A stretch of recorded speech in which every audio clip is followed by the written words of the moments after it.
Verdade. Imparcialidade. Começa agora o programa A Hora da Verdade. A apresentação: Carlos Frederico Gomes. Olá, amigo assinante, estamos iniciando mais um programa A Hora da Verdade na sua TV+, canal 15 da Multiplay. Eu hoje vou iniciar a semana lembrando de dois fatos que aconteceram no mesmo dia 14 de junho. Foi um dia especial para o Brasil. O Brasil, que é um país do futebol e é também um país da corrupção.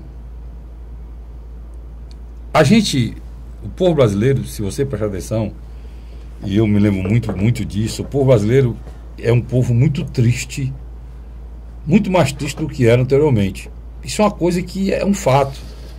Isso é um fato. Há hoje no brasileiro uma tristeza profunda. Porque a gente, durante muito tempo, foi sendo formatado diante de um país diferente dos outros. E uma das marcas desse país era o futebol. Muita gente não entende o futebol. Por que é que as pessoas gostam de futebol? Para que futebol? O que é que traz o futebol? Eu mesmo já disse isso. Só que o futebol, a vida, ela não é fácil de se viver. E no mundo de hoje, muito mais, de muita violência, intolerância. Viu o que aconteceu nos Estados Unidos, agora, nessa boate gay lá nos Estados Unidos, né? Em que um dos, né? Hoje você chegou à conclusão que o atirador também era gay. Ninguém sabe se por intolerância, por questão religiosa. Não sei que ele matou 50 pessoas e ainda tem 50 internados no hospital. E num mundo desse, em que se mata por matar, e o ser humano é um que faz isso, as pessoas precisam de pão, mas precisam também de válvula de escape. E a válvula de escape é um esporte. Se você não pratica, você acompanha. E o futebol sempre foi a grande válvula de escape do povo brasileiro. É aquele momento que eu que sou torcedor do mais querido, do vovô, do Alvinegro, do Ceará Esporte Clube, é o momento em que eu esqueço tudo, né? Que a gente não vai mais para estádio, hoje a gente vai para televisão. Mas a nossa grande paixão não era clube. A nossa grande paixão sempre foi a seleção. Das poucas coisas que eu me lembro quando eu tinha 6 anos, uma delas é a Copa de 60. Eu tinha 6 anos na Copa de 60. E eu me lembro das músicas, 90 milhões de ação, Pra Frente Brasil, sabe, a seleção. Então, são coisas que marcam na vida da gente. Naquele tempo o Brasil eram 90 milhões, né? De brasileiros. E que até isso a gente perdeu. O nosso país é muito mais triste do que ele era antes. E aí há uma junção de política, corrupção, futebol e corrupção. A política é corrupta e o futebol é corrupto. E corrupção e política no Brasil é a mesma coisa. E futebol e política no Brasil e corrupção é a mesma coisa. Porque o futebol é pior ainda. Existe política, futebol e corrupção. E todos andam junto. E no dia 14, caíram duas pessoas que o brasileiro queriam que caísse. Não que o Dunga fosse corrupto, como o Cunha é. Mas que o Dunga representava uma diretoria, e representa ainda, o novo técnico Tite vai amenizar, né? Mas o Dunga representava uma imposição de uma diretoria corrupta. Ninguém queria o Dunga para ser treinador do Brasil, mesmo porque ele não é treinador de canto nenhum. Ele só era o cara que atendia os interesses de uma diretoria corrupta, que era o seu Ricardo Teixeira, passou para aquele Zé das Medalhas que está preso lá em Nova York, e agora esse Del Nero, que não pode nem sair, não pôde nem para a Copa América, esse fracasso da Copa América, não pôde estar lá, porque senão seria preso. Você vê em que ponto chegou o futebol no nosso país. E aí aconteceu uma coisa estranha. Brasileiros torceram para que a seleção perdesse e saísse na primeira fase da Copa América. E foi o que aconteceu. Para que o Dunga caísse. Como os brasileiros estão torcendo há muito tempo, 8 meses de conselho de ética, para que o Cunha caísse. E o Cunha é aquela figura que desmoraliza tudo. Todo mundo sabe que ele é ladrão, todo mundo sabe que ele é achacador, todo mundo sabe que ele é corrupto, todos os crimes dele estão comprovados. O Banco Suíço disse que e o dinheiro era dele. O Banco Central está multando ele por retirar dinheiro do país indevidamente. E esse rapaz passou 8 meses para que o Conselho de Ética votasse o seu afastamento. Votou agora. Quase não dava certo. Um traiu e a Thieron disse que ninguém mandava nessa nega, né? Foi a fase que ela usou e ela ia votar pelo afastamento. Parabéns a Thieron, uma deputada negra da Bahia, se não me engano, que tomou essa decisão e não poderia ser outra. Porque só nesse país, um corrupto, um achacador... na história da Câmara não tem uma criatura mais nefasta, mais corrupta, mais desprezível do que Eduardo Cunha. Não tem. Lamentar o povo do Rio ter mandado aquela coisa para o Congresso, mas aconteceu. E o dia 14 de junho, depois acho que foi Santo Antônio, ajudou o Brasil e retirou essas duas criaturas. E eu fiz um paralelo aqui. O futebol, essa CBF corrupta, é a CBF que esses corruptos foram potencializados, foram ajudados, foram fomentados, né, pelo presidente Lula, Ricardo Teixeira. A Teixeira é recebido aqui como Deus. Ricardo Teixeira, esse Zé das Medalhas que está preso, esse Del Nero, todos eles vêm fazendo da CBF uma grande esculhambação. Não é uma confederação. Aquilo é uma grande esculhambação. Sabe? Toda espécie de atitudes erradas, de atitudes corruptas, de ações deprimentes, é feito por aquela CBF. E essa CBF era aliada ao governo Lula e ao governo Dilma até agora. Então, começa a cair, graças a Deus, começa a cair essas entidades, começam a mudar. Eles agora tiveram que aceitar a opinião pública e aceitaram um técnico, o Tite, que era da opinião pública, porque antes a arrogância era tão grande que eles botavam o que ele queria para manter o esquema que eles estão lá. Idêntico o que é feito no Congresso Nacional, idêntico o que é feito lá na Presidência da República. Hoje e ontem, pessoas corruptas são guinadas à condição de ministro pelo simples fato de ser as pessoas que eles querem. Não importa a vida preguiça, não importa o que tenham feito. Enfim, para encerrar, foi um fato diferente. O futebol e a política andou junto, né, para melhor. A gente espera que tenha mais notícia boa e que a CBF mude de mão, que essa criatura nefasta, Tadeu Nero, saia da CBF e possa ela respirar ares melhores, né? E que o Cunha seja realmente cassado. Ainda falta o plenário, né? E para que a gente possa, a partir daí, pensar e virar coisas melhores, porque não tem esperança, né? Eu vou falar com o Luiz aqui agora, Luiz. O resto da delação que foi divulgada hoje do Sérgio Machado já implica inúmeros nomes que não tinham sido falados ainda. Ou seja, mais gente implicada, que não é novidade, a gente já sabia, mas agora foi constatado, né? E, por exemplo, o senhor Aécio Neves, agora a delação do Sérgio Machado, praticamente não existe mais politicamente nesse país. Jandira Fegali, que se auto-intitulava uma mulher honesta, séria, que recebeu doação de tudo que é de empreiteira e é do PCdoB. Só no Brasil o PCdoB recebe dinheiro de empreiteira, comunista recebe dinheiro de empreiteira. E falam na elite branca, né? E falam mal da elite branca. A elite branca que vocês vivem, que a elite branca desse país são os empreiteiros, né, Luiz?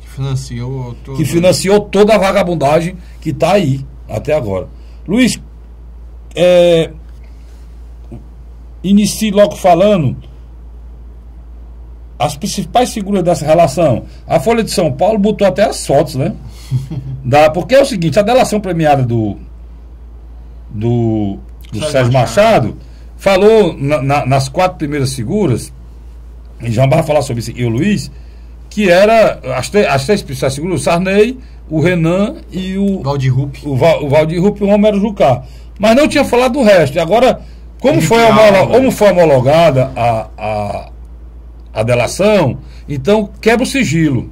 E agora saiu tudo, né, Luiz? Diga aí. Para você ter uma ideia, nós tivemos agora, durante esses últimos dias, uma tentativa de Rodrigo Janotti pediu ao Supremo a prisão de boa parte da cúpula do PMDB. É Rodrigo Janotti ou Rodrigo Janot?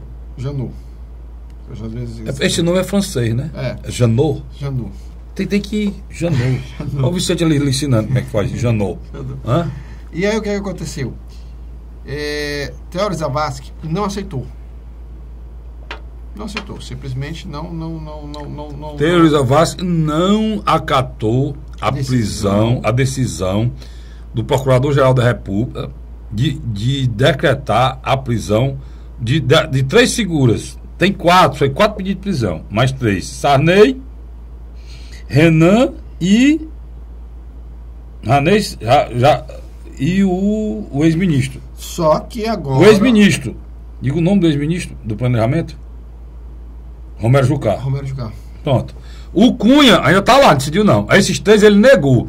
Por que ele negou? Aquela introdução da semana passada, você assistiu ao programa, que eu disse, e essa decisão poderia criar um impasse entre os poderes. O quê?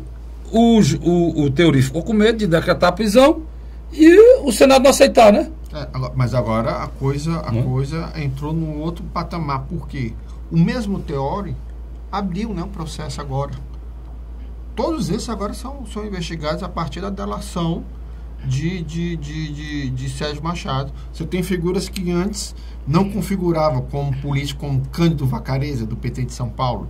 Luiz Sérgio, ex-ministro. Que a gente já desconfiava. Luiz Sérgio, ex-ministro. Esse é do PT. Do PT do Rio de Que Janeiro. está envolvido no processo aí da figura do PMDB. Exatamente. Edson Santos, também do PT. E Deli Salvati, que foi senadora de Santa Catarina. Citada. E envolvidas várias pessoas citadas. Também do Rio de Janeiro. Jorge Bittar também. É o seguinte, Jandira Fegali, não começo de falar. Jandira Fegali, do PCdoB, que apontava muito o dedo para os outros, né? E da oposição, você tem figuras como Heráclito Fortes, hoje deputado... Foi senador do Piauí, hoje deputado federal pelo Piauí. O ex-senador Sérgio Guerra, falecido.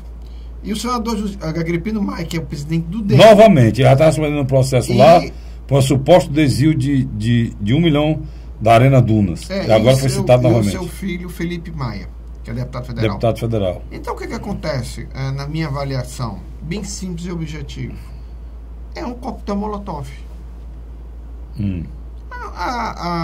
O governo... Você esqueceu do Edson Lobão, né? Também. Ex-ministro da Dilma, senador da República. Não, porque... E onde é que foi citado Joaquim Barbosa? O Chalita. O Chalita, porque o Chalita em 2000 E ele cita o Temer também. E o Temer teria teria pedido ele para dar propina para o Chalita, que era candidato a prefeito de São Paulo, né? Em 2010 pelo PMDB. Pelo PMDB. E é citado também o vice-governador do Rio de Janeiro, que na época era senador. Que agora é governador porque o Pezão está doente. O Dornelles. Que é o Dornelles. Ex-ministro do Sarney. E primo legítimo do Getúlio Vargas. Parente também do Aécio Neves. A grande verdade é o seguinte: o coquetel Molotov, Sérgio Machado, praticamente desestabilizou o PMDB, está desestabilizando o que sobrou um pouco do PT. Tá criando um problema muito sério para o governo Dilma. Total. Ou para o governo Temer. Os dois. Porque na minha avaliação, tanto Dilma como Temer são o mesmo governo. Rapaz, eu fico feliz. Agora, o Luiz é sociólogo, cientista político, e agora concorda comigo plenamente do que eu venho dizendo aqui, vendo? No início ele ficava assim discordando, ficava assim, agora ele concorda, é a mesma coisa, tá vendo? Tá certo. Tá certo? Tá vendo aí? Aderiu à tese, foi, Luiz? É o mesmo governo. E a minha avaliação é que nós teremos nos próximos dias várias prisões. Principalmente uma que está sendo esperado, né? Sim. Luiz Inácio Lula da Silva não tem mais fórum de Por que o Luiz Inácio pode ser preso agora? Porque todos os processos do Lula, que são 11, né, Luiz? São 11. 11 processos foram definitivamente entregues a quem de direito, ou seja, ao Moro. E essa palavra Moro é como se você falar assim, um pitbull. A República de Curitiba. É como se você pulasse o Moro e tivesse 10 pitbulls esperando. É o presidente Lula se lembrando do Moro. Tá? E chega esse treme todinho. Pois os 11 processos do Lula estão na mão do Moro. A partir da agora. Demorou, né, Luiz? Demorou. De março para cá para tomar uma decisão que não era decisão para ser tomada. Não tem fórum privilegiado, você é julgado a sua instância, acabou a história. A instância da Lava Jato é lá na República da Curitiba. De Curitiba, como diz o Luiz Inácio Lula da Silva. Então é um dos que pode ser preso a qualquer hora. Os 3 não vão ser presos. O que eu disse aqui que poderia acontecer e criar um impasse entre o Senado e o Tribunal, a decisão do Teori Zavascki foi que não há indícios, a gravação do Sérgio Machado não leva prova suficiente para que ele estivesse tramando a suspensão da Lava Jato, né? Por isso não decretou a prisão do Renan, não decretou a prisão do Sarney e não decretou a prisão do Romero Jucá. Por quê? Porque era pesado demais. Esses 2 aqui são senadores. Se tivesse decretado a prisão do Teori Zavascki, e poderia, e o Senado não aceitasse, o que é que aconteceria? O Senado iria desmoralizar o Procurador-Geral da República e o Supremo Tribunal Federal. E eu posso dizer para vocês que não era aprovado, né, Luiz? Não era. Todos os senadores tinham um acordo, como o Luiz disse aqui, né, Luiz? Você lembra que a gente falou aqui? Tinha um acordo do PT com o PMDB e tudo para que isso não acontecesse. Capitaneada por Lula. Pronto. E não aconteceu. E o senhor Lula, inclusive, esteve com o presidente do Senado. Renan Calheiros, logo depois dessa decretação da prisão. E ninguém entende o Lula. O Lula chama todo mundo de picareta e vive se encontrando com os picaretas, com o maior ladrão desse país, e convive com todos eles. E ainda tem a coragem de se colocar fora do meio dos picaretas. Essas coisas que não dá para aceitar. Tá certo? Meu pai dizia uma frase, eu vou repetir aqui para vocês. Me diga com quem andas, eu te direi quem tu és. Mas tinha uma mais emblemática. Quem com porco vive, farelos come. Né? E essa é uma máxima antiga que vale para a pessoa, né? O Lula, há um tempo atrás, disse que no Congresso tinha 300 picaretas. Hoje em dia, boa parte dos picaretas que estão lá foi ele que ajudou a eleger. Né? Quase toda essa picaretagem aí foi formada no governo dele. São deputados federais que ele apoiou em todos os estados, inclusive o partido dele com o PMDB, que, como o Luiz disse muito bem, faz parte do mesmo governo. Tá certo? E é um fato interessante. Começa a se desmoronar também o castelo de proteção ao redor de Eduardo Cunha. Definitivamente chegou ao fim aquela comissão de ética. Mas Luiz, pelo amor de Deus.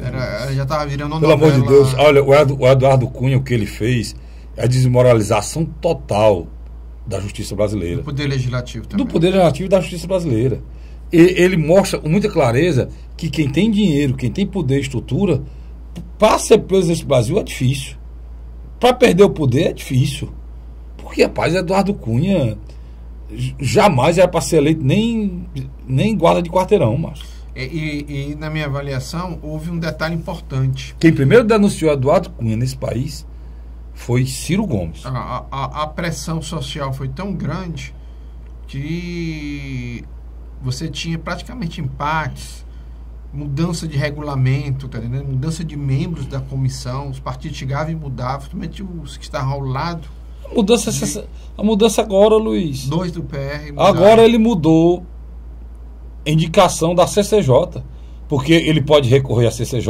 Uhum. Aí, como ele pode recorrer à comissão, ele já mudou membros da Comissão de Constituição e Justiça. Já mudou. Ontem o PR já tirou aquele cara que votou contra ele e outros lá já estão retirando. Então, essa é uma molecagem, macho. Agora, a prova, o que é mais triste é que a justiça poderia agir mais forte. Mas uma coisa é certa. E faça justiça ao Janot. Porque realmente ele pediu. Ele pediu que ele fosse afastado definitivamente e pediu a prisão dele, inclusive, por estar usando o poder dele como presidente da Câmara para atrapalhando a condução do processo dele mesmo lá de afastamento. Sem dúvida, ele lógico que ele ia usar todas as ferramentas possíveis. E usou. Eu tenho que ir para o intervalo, Luiz. Mas você ia dizer o quê? Não, quando a gente voltar, a gente vai falar sobre a pressão popular em cima dos deputados. Está muito forte. Você tem uma ideia? Isso tu já fala para cassação. Da cassação. Pois você vai, guarde isso aí, essa munição aí para o próximo bloco, a gente volta já. Sai daí não. O negócio hoje aqui é pesado, viu? Sai daí não. Vai lá. A Hora da Verdade. O governo do Ceará está participando em parceria com o governo federal da construção de mais uma etapa do residencial Cidade Jardim, no bairro José Walter, em Fortaleza. Um dos maiores empreendimentos do Minha Casa Minha Vida no Nordeste. Só este ano, 768 moradias já foram entregues na capital. Transporte na porta, moradia segura, que tá uma maravilha. Aqui tem tudo para a pessoa ser feliz. É o governo do Ceará cumprindo compromissos e garantindo casa própria para os cearenses. A Hora da Verdade.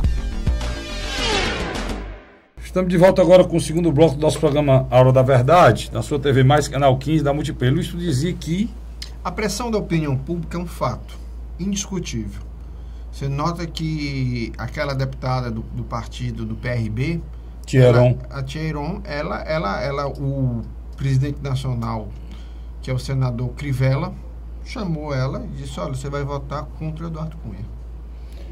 Tinha um problema que ela tinha que resolver, né, Luiz? O assinante é preciso. A gente política não é do jeito que a gente pensa, não. Porque o Crivella é candidato a prefeito do Rio. O Crivella é candidato a prefeito do Rio. E está na frente. E está na frente. Mas tem outro que está bem na frente ainda, que é o Celso Russomano, que também lá em São Paulo, que também chamou ela a deputadazinha também e disse para ela: olha, você não pode votar a favor do Cunha, não.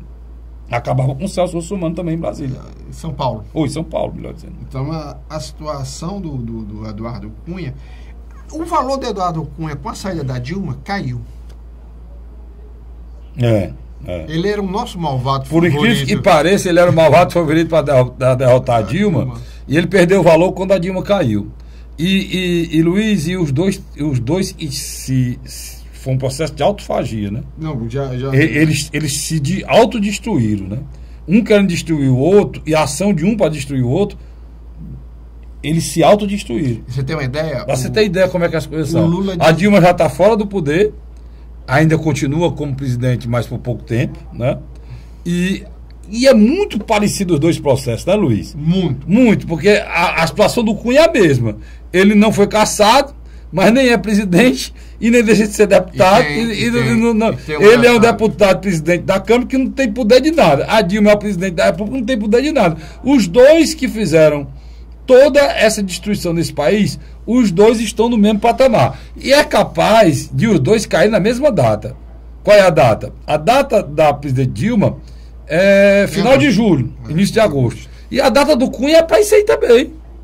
Por que parece, Luiz? Ou um pouco antes, né, o Cunha? Eu acredito que vão postergar. Eu acho que os próprios deputados vão encontrar uma maneira de empurrar. Mas, Luiz, a situação é tão séria em relação à Câmara que, se você notou, o brasileiro às vezes não nota. O meu cinegrafista, e não notou, o meu amigo Vicente, por sinal, um grande profissional. O que é? O Temer, qual foi? O Temer, depois que assumiu, viajou para onde, Luiz? Eu acredito que o Temer não viajou. A canto nenhum, cara. Vocês notaram isso? Ninguém notou. Mas por quê? Porque se ele viajar, o Valdir Maranhão, quem assumiria era o Cunha. Aí o Cunha afastado, quem assumiu o Valdir Maranhão, porra, né? É brincadeira. Aí a coisa tá muito parecida. Você vê a situação desse país. Olha, o Brasil, eu digo sempre, se não existisse, Luiz, precisa ser inventado. Teria que ser inventado. Teria. O general de Gaulle que dizia, né? O Brasil. Ele disse que o Brasil não é um país sério. Nem mesmo ele disse essa frase também, não era. Olha, deixa eu fazer aqui uma pergunta para ti, Luiz. Depois dessa decisão do Teori de não prender o Sarney, o Collor, o Sarney, Romero Jucá e o Renan, duas coisas. Eu quero perguntar se você concorda comigo. O procurador está desmoralizado, foi desmoralizado, né? E eles se fortaleceram, ou não? Eles. E a partir daí pode surgir outra decisão do Supremo que desmoraliza a Lava Jato ou o Ministério Público, Luiz? O Teori, na minha avaliação, ele partiu do seguinte princípio: a prisão da cúpula do PMDB poderia simplesmente pôr um ponto final no governo interino de Michel Temer. Aquela árvore está podre, mas você vai escolher se vai derrubar ela de uma vez ou vai cortar pedaço por pedaço até tirar ela. A gente está começando a vislumbrar a queda de mais um presidente, aí, com a possibilidade de eleição ou não? Eu acho que logo a Rosa Weber vai assumir, né? No lugar do Lewandowski. Então eu acredito que... Não, a Rosa Weber não. A Carmen Lúcia, desculpa. Carmen Lúcia. Carmen Lúcia vai assumir nos próximos dias. E eu acredito que, por incrível que pareça, logo ela, que não tem uma visão negativa perante a opinião pública... Final do ano, né? Agora, nos próximos dias. A Carmen Lúcia é colocada ela a ministra com mais isenção, sem dúvida, né, no Supremo Tribunal Federal. É a figura da justiça mais transparente e tem no Supremo Tribunal Federal. E o segundo seria Celso de Mello, né? E é um decano de lá respeitadíssimo, né? Então eu vejo que poderá sim ter pressão social para que o próprio Michel Temer renunciasse. Que seria, eu acho que um ato de grandeza. A Dilma está com essa proposta, né? Não sei se é verdadeira. Rapaz, que ela está conversando com os senadores. Uma das conversas com os senadores, a Dilma precisa, para vocês entenderem. A Dilma precisa dos votos que ela teve na última, dos senadores que votaram nela no processo de primeira votação. Na primeira votação do impeachment, mais 6, né, Luiz? Mais 6 votos. Porque ela não. Ou então, que não termine em tempo hábil. Você vê. Porque eu ouço algumas coisas, a gente é obrigado a ouvir, é obrigado. Mas o processo de impeachment é uma coisa dificílima de acontecer no Brasil hoje. Aconteceu com o Collor, no tempo do Collor não, foi só na Câmara, praticamente o Senado decidiu nada, né, Luiz? Agora, o Supremo botou o processo do Senado numa velocidade de tartaruga, né?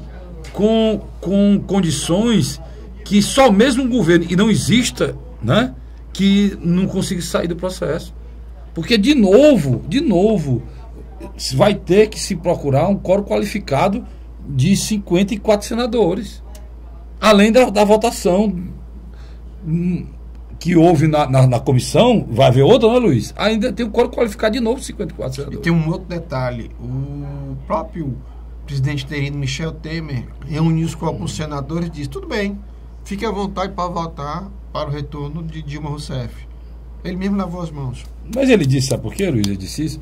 Ele disse porque era a história da chantagem, cara. E você sabe, existe chantagem na Câmara, é normal. Porque a classe política brasileira está abaixo do esgoto, né? Não tem nem dúvida. Mas você lembrar que senadores da República, né? O senador representa o Estado. A Câmara representa o povo, né? O sistema bicameral é o seguinte: a representação da população brasileira como um todo, ela é feita na Câmara Municipal. Então, quem representa, na Câmara Federal, quem representa o povo no Congresso Nacional é a Câmara Federal.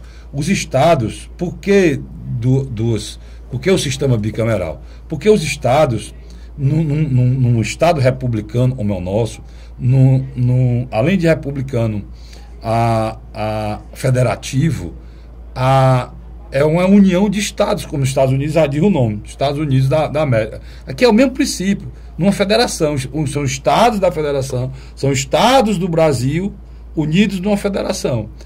Essa federação precisa de uma Câmara que vote o interesse de cada federação. Essa Câmara é o Senado.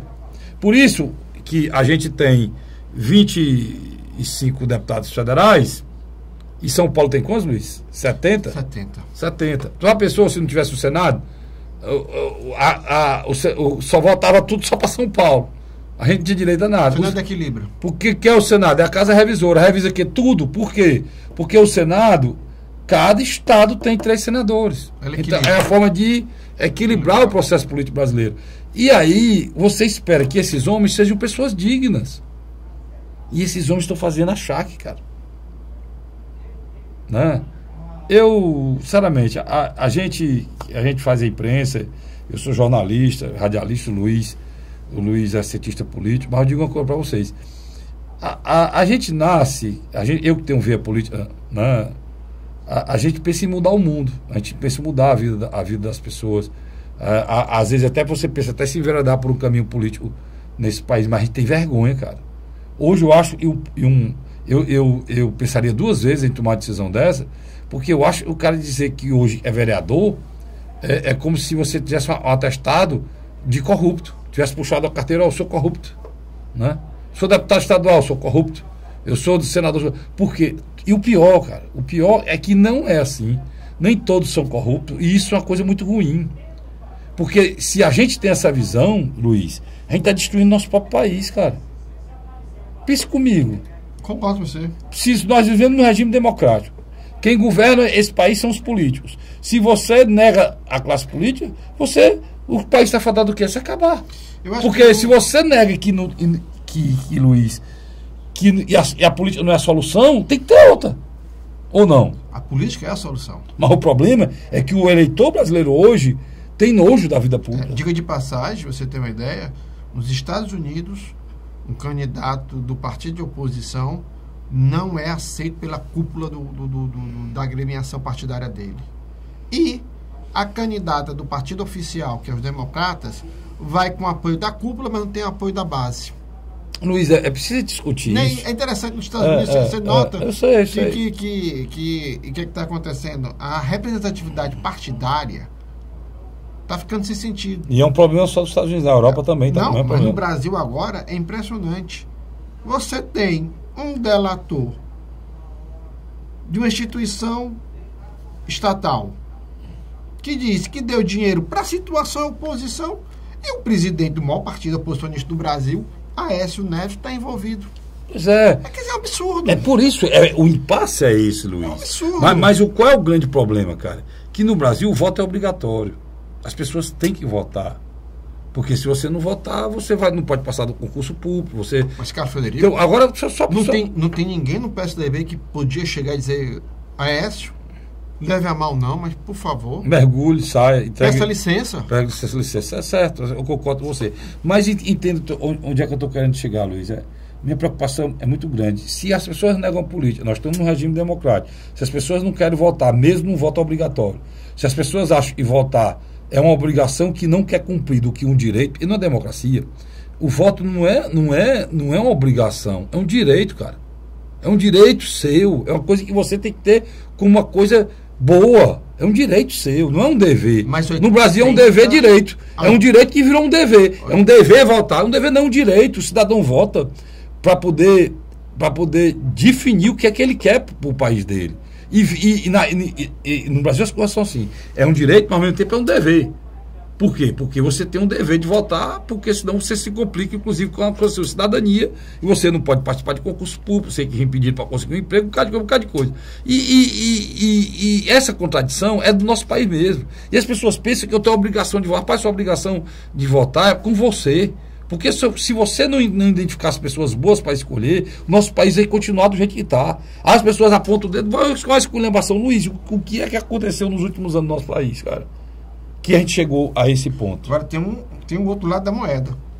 Você faz uma pesquisa de opinião pública um ano depois das eleições e pergunta em quem foi que o cara votou para prefeito e vereador.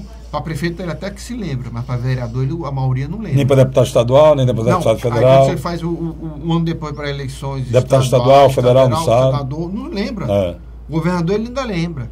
Isso é um absurdo. Absurdo. O eleitor também tem sua grau de responsabilidade. Não, é esse o grande problema, Luiz. O que o eleitor acha que ele não tem obrigação nenhuma. Tem obrigação olha, você tem que olhar quem você vai votar. Mas como? É tudo igual? Não é tudo igual. Você tem como. Hoje, se eu botar o meu nome aqui no Google, você sabe tudo da minha vida, cara. Tudo. Se botar o nome do Luiz, você sabe tudo da vida do Luiz. Tudo. Qualquer político, você botar o nome dele no Google, você vai ver quantos processos ele tem. E de que é que ele foi acusado. Então nós temos ferramenta para identificar. Não venham me dizer que não tem, que tem. Hoje tem ferramenta. O que na realidade existe é uma coisa, Luiz, e houve uma mudança. Eu queria falar isso aqui, eu vou falar. Graças a Deus que eu me lembrei. Antigamente, a gente, culpava, principalmente no Ceará, tinha a política dos coronéis e tinha o que chamavam de o clientelismo, né, Luiz? Exacerbado, e o voto de cabresto. E eu vou dar uma frase, isso é estupefada aí. A saudade do voto de cabresto. Que saudade. Como o nosso país era limpo no tempo do voto de cabresto. Tá pensando que estou ficando doido? Tô não. Analise comigo. Luiz é sociólogo, sabe? E a função dele é analisar esse comportamento da cidadania. Luiz, no tempo do voto de cabresto, existia um cidadão que era eleitor, né? Existia o político. O que é que acontecia? O político tinha uma relação com o eleitor. Ele conhecia o eleitor. Muitas vezes era compadre, né? Porque realmente o eleitor dava para ele ser padrinho do filho dele. E esse eleitor tinha uma pessoa para procurar. O que era? Batizado? Eu vou casar? Adoeci? Vai. O seu afilhado está precisando de um emprego? Era ruim, porque esse voto ele vinculava o político ao eleitor. E era chamado voto de cabresto clientelista. Pronto. Tentar destruir isso aí. Quem foi a cabeça pensante que quis destruir isso aqui? Várias pessoas. A esquerda brasileira e o próprio Tasso Gereissati daquela época, você lembra? Quando falou em mudança, e a esquerda brasileira. Perfeito. Também concordo que isso aqui está errado. Mas nesse tempo, os políticos recebiam os eleitores. Nesse tempo, os eleitores sabiam onde é a casa dos políticos. Nesse tempo, se o político fosse ladrão, o eleitor descobria que ele era ladrão. Sabia quem era ele. Nesse tempo, o político tinha compromisso com o eleitor. Nesse tempo, se as pessoas iam querer comprar esse eleitor, Luiz, e não conseguiam, porque ele tinha uma espécie de um vínculo indestrutível com aquele político. O que é que acontece hoje? Isso aqui era ruim, era péssimo. Tocaram por quê? Tocaram pela compra, vil do voto, Luiz. Dinheiro da empreiteira vem, né, Luiz? Chega, desce, onde chega aqui, eles montam os esquemas e no dia da eleição paga 100 conto. 50, ou 100, ou 150, de acordo com a condição de cada um, e compram o eleitor sem o eleitor saber nem quem é o candidato, como o Luiz disse aí que não sabia. E o pior, nesse tempo, o eleitor sabe onde é a casa do político. Hoje em dia, ele não sabe nem qual bairro que ele mora. Vereador de Fortaleza, tem vereador em Fortaleza, que o eleitor não sabe aonde o vereador mora. Por aí você vê que ponto ele chegou, né, Luiz? É interessante essa sua colocação. Até esperei você expor, e você tem razão. Quer dizer, você está falando aqui de uma coisa chamada vínculo. Havia um vínculo entre o eleito e o eleitor. E hoje? Não há, sem dúvida não há. Daí a gente chega na crise de representatividade que você falou. Sem dúvida. O Congresso Nacional, aquele papo inicial aqui que eu estava dizendo, a Câmara Federal representa os eleitores, esse papo inicial é para chegar aqui. O eleitor não se sente representado por esse Congresso que está aí. Não se sente. E realmente não é para ser. A maioria foi comprada. Eu tenho que ir para o rápido intervalo e volto já já. Falando aqui da seara política do Estado do Ceará, principalmente das eleições municipais, agora, do ano 2016. Sai daí não, volto já. A Hora da Verdade. O governo do Ceará está participando em parceria com o governo federal da construção de mais uma etapa do residencial Cidade Jardim, no bairro José Walter, em Fortaleza. Um dos maiores empreendimentos do Minha Casa Minha Vida no Nordeste. Só este ano, 768 moradias já foram entregues na capital. Transporte na porta, moradia segura, que tá uma maravilha. Aqui tem tudo pra pessoa ser feliz. É o governo do Ceará cumprindo compromissos e garantindo casa própria para os cearenses. A Hora da Verdade. Estamos de volta agora com o terceiro e último bloco do nosso programa, A Hora da Verdade. E Luiz, aquilo que está falando no segundo bloco é uma verdade, cara, e precisa ser discutida, né? Hoje eles aqui em Fortaleza, os líderes comunitários, né? Antes era Câmara Eleitoral, só mudou o nome, a porcaria é a mesma. Líderes comunitários faz a relação das pessoas e se paga. E aí, quem é que pode estar na Câmara? Um traficante. Um traficante pode ser vereador. Um empresário. Um empresário pode ser vereador. Um ladrão de banco pode ser vereador. Qualquer pessoa que tenha dinheiro. Um japonês. Se o japonês chegar aqui e conseguir tirar o título e se regularizar, ele vai ser, falando em Yokorito, né, Kyoko, não sei o quê, e vai estar lá, ali representando. Um francês, um alemão, tendo dinheiro. E lógico que ele não representa só os interesses econômicos dele. Esse é o problema. Por isso, Luiz, que a Lava Jato é fundamental, cara. Né? Ela faz uma limpeza. Ela faz uma limpeza. Mas, Luiz, mas não adianta nada eu limpar a minha casa. Mas não tem você tira os móveis velhos, mas não tem mobília nova para colocar. Nada, não adianta nada. E a sujeira vai. O que provocou a sujeira na minha casa vai continuar. Ou seja, você faz a operação Lava Jato, você retira essa laranja podre, você retira do cesto a laranja podre, mas, de novo, vão vir laranja nova, vai ter laranja podre do meio, que vai poder ser o resto. O que é que está acontecendo? Se não houver uma reforma política e eleitoral séria nesse país, daqui 5 anos nós estamos aqui falando a mesma coisa, cara. Não é? Por quê? Quem é que pode ser eleito sem dinheiro nesse país? Quem é? Você já tem algumas coisas interessantes. Você tem, por exemplo, o processo do Lava Jato, que você tocou. Você tem a questão da ficha limpa, que é uma outra grande vitória. E precisaria ser mais condensada, né? Está muito solta, tem muita brecha. Essa eleição agora tem um outro dado também muito importante, que é o financiamento público.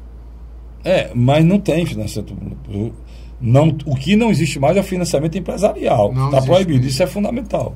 Mas se você não botar um financiamento público igual para todos, Luiz, vai ter Caixa 2, cara. Essa campanha vai ser a campanha do Caixa 2. Por exemplo, vou te dar um exemplo. O Luiz é prefeito do município. Eu sou da oposição. O Luiz está lá, governando há 3 anos e meio com direito de reeleição. Então, se ele for um cara desonesto e está lá fazendo isso, tem várias empresas que vão dar dinheiro para o Luiz, dinheiro por fora de banco, fora de tudo, é o Caixa 2. Se ele não tiver guardado já, né? Se ele disser esse dinheiro não já tiver guardado. E a oposição derruba como? Destrói como? Se a oposição não tem nem empresa mais para fazer a doação. Isso foi uma loucura que fizeram lá no Congresso. Era para ter acabado com doação de empresa, né, Luiz? Porque tem botado alguma coisa no lugar. Porque bota o funcionamento público de campanha. Tem botado a transparência da doação das empresas. O problema é eu acho que o empresário não dá dinheiro nenhum a ninguém se não tiver retorno, Luiz. Não, mas o empresário só pronto, cara. Então, olha, então você diz, rapaz, vai pegar o dinheiro público financiar a campanha, meu amigo. O dinheiro público financiar a campanha, se você definir que é 1 bilhão, é 1 bilhão e acabou. É 1 bilhão pro Brasil todo. Pode até 1 bilhão, acabou. Pode até 1 bilhão. E quanto foi que levaram da Petrobras o dinheiro público? Só em campanha que ninguém sabe. E quanto levaram da Eletrobras? E quanto levaram de Furnas? Se botar isso aqui no papel, você não sabe. Porque o que fazia as campanhas no Brasil, o que fazia a campanha no Brasil há muitos anos, era dinheiro público, sim, de propina, transformar em doação oficial. Esse é o fato. O Ministério Público do Estado do Ceará já está abrindo a caixa preta do BNB, né?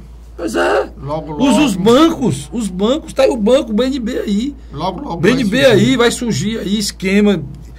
Pronto, o meu companheiro Vicente está aqui, eu vou lá no banco, peço para o cara me emprestar 10 mil reais, ele olha para mim, não, rapaz, dá não, e você só não tem condições de pagar 500 reais por mês, não, tem que ver as suas condições. E você o nome limpo. Eu não me lembro tudo direito. Aí chega o Vicente lá com apadrinhamento de uma pessoa muito importante, é Luiz Cláudio, um cartão Luiz Cláudio, entrega lá e diz, rapaz, eu tenho só 7 nomes no Serasa, eu estou no CCF, mas eu te dei esse cartão aqui, eu estou querendo 100 milhões.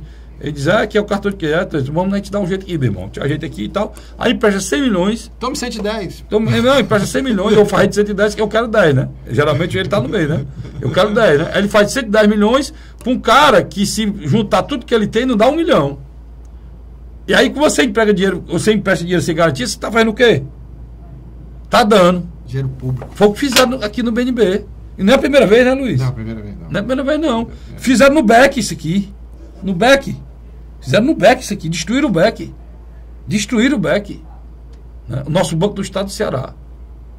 Não é de hoje, não. Tá. Luiz, vamos para as candidaturas. O que quer ter de novo aí? Rapaz, Frederico, é interessante. Nós fizemos uma análise semana passada dizendo que a candidatura do PMDB praticamente havia se inviabilizado, né? Pois é. Nós colocamos na mesa... Essa semana eu entrevistei o Marcelo Mendes. Inclusive ele vinha para cá, mas não pôde. Eu acho que até porque hoje teve um fato novo, que foi a declaração do Eunício. De ontem para hoje, de o quarta para quinta. Pronto, na quarta-feira me surpreendeu. O senador Eunício de Oliveira, que é presidente regional do PMDB, disse que o PMDB teria candidato e provavelmente era Vitor Valim. Jogou de lado tanto Gaudêncio como Marcelo Mendes. Mas por que ele disse isso? Eu tenho uma ligeira impressão que teve dificuldade de chegar a um acordo com o capitão Wagner e o PSDB. Luiz, o PMDB ia ser coadjuvante do coadjuvante, Luiz. Eu acho que tinha. Nós discutimos na última. Pois é, o PMDB, ele se tem um partido e tem tradição de governar Fortaleza, é o PMDB, por causa do PMDB do Juraci, né, cara? O PMDB do Juraci, né? Aí ia ser coadjuvante do coadjuvante. Quem é o coadjuvante? O PSDB é coadjuvante do capitão. E o PMDB ia chegar atrasado. E para completar a situação, para complicar, o PSB com Heitor Ferrer e Danilo Forte já estão se organizando com o PRB. Isso. Que poderá trazer também uma solidariedade. Isso. Quer dizer, quando o Eunício, eu acredito, procurou espaço... Não tinha mais... O partido pequeno está unido com o Tim Gomes. Já foi o fato novo da semana. Outro detalhe, que parece que está vindo o terceiro, né? O quarto. O quarto, perdoe. Já tem 3, PHS, PRP, né?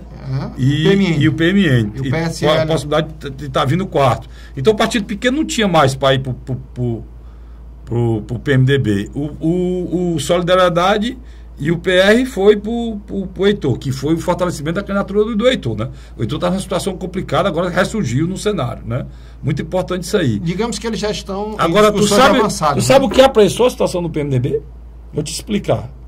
Ele é sociólogo, sabe disso, mas eu vou dizer para você. Só para nós três, e eu, você que está assistindo aí, eu e você, só para a gente ir no espalho, não. O que aconteceu? O Vitor Valim, como eu, se for candidato, eu se for, ou o Luiz se for, a partir do dia 30 desse mês, ele não pode estar mais no ar, não. Porque a legislação proíbe. E o Vitor procurou o Eunício. Viu? Tem esse detalhe, né? Procurou, eu disse, presidente, meu senador, eu tenho que sair dia 30 da televisão.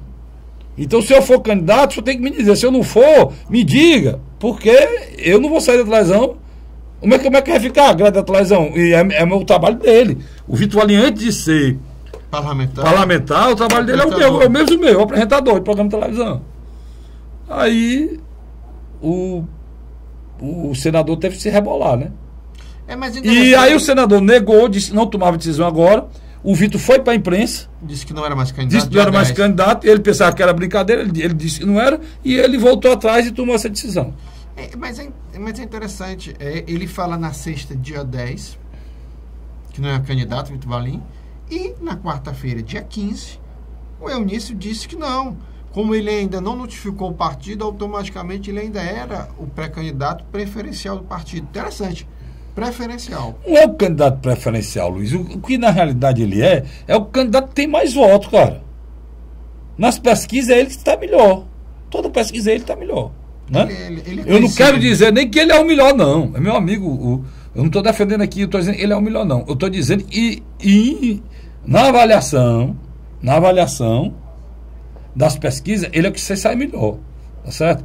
Eu até acho que uma candidatura nova, como a do Marcelo Mendes, na opinião pessoal, podia ter um impacto positivo e inesperado, que eu acredito muito em coisa nova. Né? E o Marcelo é um cara que sabe se articular, sabe falar, fala muito bem. Foi um bom vereador. Foi um bom vereador, foi a grande revelação da Câmara quando foi vereador.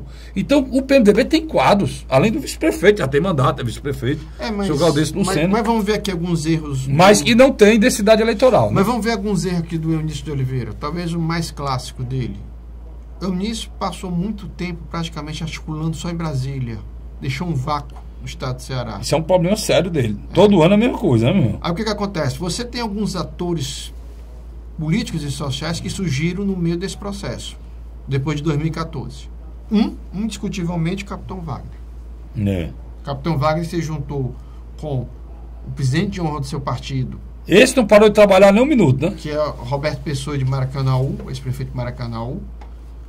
Também chamou para auxiliar ele o ex-senador e ex-presidente da Assembleia, Luiz Pontes. Esse trio, ele praticamente é o responsável pela coligação PR-PSDB. Lógico, também não vou desmerecer aqui o papel fundamental de intelectual de o ex-governador Lúcio Alcântara. Mas, do outro lado, você tem uma figura que não estava no jogo, chamado Danilo Forte, deputado eleito pelo PMDB. Sai do PMDB, foi pro PSB. No fechar das portas. No fechar das portas. E o que ele faz? Ele começa a... E se tornou uma força política do Estado de Ceará hoje. O Danilo hoje é uma força política do Estado de Ceará, mesmo porque ele foi a grande revelação da Câmara, né, Luiz? Amigo pessoal do Michel Temer. Amigo pessoal do presidente da República, a grande revelação da Câmara. Ele está no partido hoje que tem uma história política no Brasil, que é o PSB, né? E tem uma grande estrutura. Ele tem a confiança dos caciques do PSB. Ou seja, do próprio PMDB. E do próprio PMDB. É um nome muito forte, o nome está dizendo Danilo Forte, mas é um nome muito forte politicamente e respeitado pelas atitudes que ele toma. Por exemplo, ele apoiou o Temer, mas ele não foi oportunista, como muitos do PMDB tem, não. Já na eleição da Dilma, ele não votou na Dilma. Né? Ele tomou uma posição forte contra a Dilma. Não esses oportunistas que estão aí, não. E pularam do navio. O navio estava afundando. Tá e certo? Um outro detalhe. Ele é o grande responsável de trazer o Ronaldo Martins, presidente estadual e deputado federal do PRB. Foi ele o responsável. Né? E junto com o vereador... Depois que foi ele o responsável, ele refez praticamente as condições da candidatura do Heitor chegar ao segundo turno. E está mantendo um diálogo fraterno diariamente com o deputado federal e presidente de Solidariedade, Genesir Noronha. Então, o que aconteceu? De alguma maneira, o Eunício agora volta para o cenário municipal de Fortaleza para tentar recuperar o tempo perdido. E eu acho que vai ter muita dificuldade. Muita. Agora, eu tenho uma outra tese, se você permitir. Pois não. Tem tempo ainda. Estamos no finalzinho, mas tem tempo. Eunício é candidato a presidente do Senado. Isso é uma coisa já conhecida nos 4 cantos. É o que foi prometido. É tanto que Eunício não tem... O Ceará não tem nenhum ministério. O Ceará... O Pernambuco ficou com 4, né? Quem é o representante do Ceará lá pro Temer, aqui? Quem é? É o Eunício Oliveira. Por que o Ceará não tem nada? Porque o que é para ser dado para o senador Eunício é isso que o Luiz acabou de revelar aqui, que é a presidência do Senado. Só que há um pequeno problema, surgiu no horizonte. O PSDB hoje é governo. Inclusive com 3 pastas, né, meu irmão? Só que há... E pasta importante, da Justiça, a de Relações Exteriores, qual é a outra, Luiz? Justiça, não me lembro agora, Relações Exteriores, o Zé Serra, né? Zé Serra. O líder do Senado, do governo, que é o Luiz Nunes. Tem outro cargo, tem outro ministério que eu me lembro já. Mas para encerrar, o que acontece? Está começando a se abrir uma disputa silenciosa no Senado, onde tem de um lado um candidato oficial, que é Eunício de Oliveira. Indústria e Comércio, não, Luiz? Eu acho que sim. Que tem o Eunício de Oliveira, e do outro lado tem um nome que vem surgindo de cima para baixo: Tasso Gereissati. Eu não sei se o Tasso quer. Não. Eu sou amigo de alguns amigos do Tasso, não tenho amizade com o senador, tenho admiração e respeito pelo senador. Amizade não. Eu tenho amizade somente com a pessoa, eu sou, quando eu não sou. Tenho admiração e respeito. Lamento muito, o Tasso tem muita coisa boa, por exemplo, esse equilíbrio fiscal que a gente tem no Ceará, a gente deve ao Tasso. A maneira de fazer política diferente, a gente sempre fez, a gente deve o Tasso. Ele iniciou o Castanhão, a gente deve o Tasso. O Porto do Pecém, a gente deve o Tasso. A pouca indústria que tem no Ceará, a gente deve o Tasso. Agora tem coisa ruim que o Tasso fez também. Vendeu a Coelce, permitiu o início da venda do BEC e botou o Sérgio Machado na vida pública. Esse foi o pior. Esse foi o pior, viu, o senador? Botar o Sérgio Machado, uma criatura com essa capacidade de esquema, de roubalheira na vida pública, foi o pior de tudo. Sim, você dizendo o quê? Então eu acho que existe esse duelo informal. Eu acho que pela votação do Eunício no final de 2014, ele era o líder natural das oposições. Mas eu estou começando a achar que Eunício não se tornou o líder das oposições, está tendo dificuldade de se manter como o líder principal da base governista de Michel Temer, E você tem um Tasso Gereissati que só cresce. Agora se o Tasso... Vamos aqui, cara. Eu vou repetir e dizer pra ti. Ele tem que saber se ele quer, cara. Vamos fazer uma análise aqui, bem fria. Hoje, na minha avaliação, vamos botar as 3 candidaturas oposicionistas com mais chance. Não, a candidatura do Eunício com o Tasso não existe, não, macho. Não, vamos. Um anula o outro. Não, mas se houver 2 candidaturas na oposição, o governador do estado novamente é a Camilo Santana. Não, estou falando para prefeito. Você tem 3 candidaturas postas a partir dessa semana. Você tem o Capitão Wagner, que está trabalhando muito bem. Você tem o Heitor, que tem recebido um trabalho muito bom de Danilo Forte. E tem agora entrando o Vitor Valim. Você tem um prefeito no segundo turno, isso não tem a menor dúvida. Nessa pulverização eleitoral, você tem um prefeito indo para o segundo turno. Será que não pulverizou demais, não, Luiz? Deixa eu te dizer uma coisa para ti aqui, olha. Mas um prefeito... Peraí. O Roberto Cláudio, eu vou repetir o que eu disse aqui na vez anterior. O Roberto Cláudio, se você fazer um paralelo do Roberto Cláudio com a Luziane nos 3 anos e 6 meses, ele fez mais que a Luziane. Sim, nós conversamos semana passada. Se você fizer esse paralelo com o Juracy Magalhães nos 3 primeiros anos do Juracy, ele fez mais que o Juracy. Tudo bem. Você não pode fazer um paralelo com o prefeito Roberto Cláudio com o Juracy de 12 anos. E aí ele perde a longe. E muito menos com a Luziane de 8 anos, que eu não sei nem se ele perde com a Luziane de 8 anos. Agora, quero dizer uma coisa para vocês. E é muito sério dizer isso aqui. O prefeito Roberto Cláudio perdeu muita gente. Ele perdeu o PT, eu tenho que acabar. Tá dizendo, acabou o tempo, Luiz. Ele perdeu o PT. Perdeu os pequenos partidos. Ele perdeu o PMDB. E ele perdeu os pequenos partidos agora com a candidatura do deputado Tim Gomes. Então. Perdeu o PSB. É bom fracionar. E o PSB. É bom fracionar, mas eu estou achando. E fracionou demais. Agora, só para encerrar, eu sei que o tempo acabou. Com a candidatura do Vitor Valim, sabe quem é que o senador Eunício, que a gente vai discutir no próximo programa, pode chamar para compor? Domingos Filho. Que esse aí não deixa de fazer política nem um minuto. Eu volto na próxima semana, se Deus quiser. Obrigado pela audiência. Até lá.